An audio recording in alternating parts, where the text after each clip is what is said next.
AI टेक्नॉलॉजीला कोणी बनवले?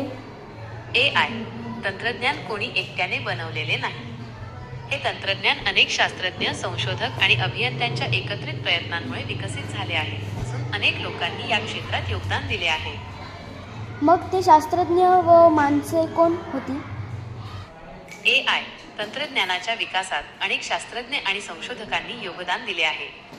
त्यापैकी काही प्रमुख नावे म्हणजे Alan Turing, John McCarthy, Marvin Minsky, Alan Newell यांसारख्या अनेक शास्त्रज्ञांनी AIच्या विकासात मोलाची भूमिका बजावली आहे.